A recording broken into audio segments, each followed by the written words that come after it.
Good evening. It's 5:30. A new test developed here in Indianapolis aims to make it easier for people to get tested for and diagnosed with Alzheimer's. The FDA just granted Roche and Eli Lilly approval today for that new diagnostic blood test. So Jenna joins us now, and this could actually have a big impact here, Jenna. Yeah, I mean, just think about the number of people here in Indiana alone that are impacted. There are more than 120,000 Hoosiers 65 years and older who are living with Alzheimer's right now, and its impact is expected to rise over years and years from now. And Roche says this is just one more tool in the toolbox to help people battle the disease earlier on.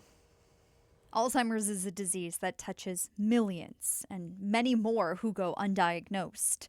Research suggests 75% of all dementia cases aren't diagnosed. It's a huge unmet medical need across the country and across the world. For decades, an Alzheimer's diagnosis came with few options, but in recent years that's starting to change, with new therapies slowing its progression.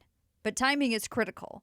It's why getting a diagnosis early on is so important. Indianapolis-based Roche Diagnostics and Eli Lilly are trying to help with that. The FDA just approved their new blood test, which can help identify the signs of Alzheimer's in people 55 years and older who are showing signs of cognitive decline. So they were looking at this biomarker called p-tau217, and it has been validated and associated with Alzheimer's disease pathology.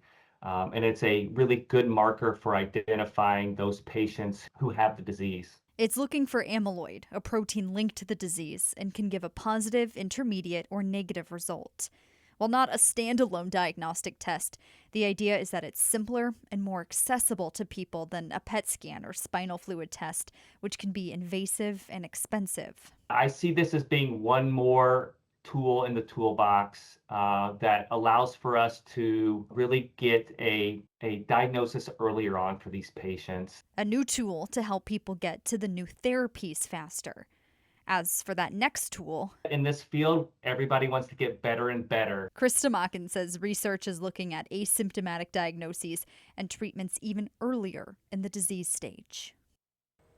Now, if you're looking to get this test, just keep in mind it just got FDA approval today, so you might want to give it a second for it to actually become available. But today, LabCorp and Quest Diagnostics did announce that they do plan to offer the blood test as well at its lab networks. There are several of those in Indiana, so several options for you. It will also likely be covered with your insurance if you are with Anthem. Okay, an earlier diagnosis could really change things, could make an impact. Yeah, absolutely. So hopefully people take advantage of this once it's fully on the market.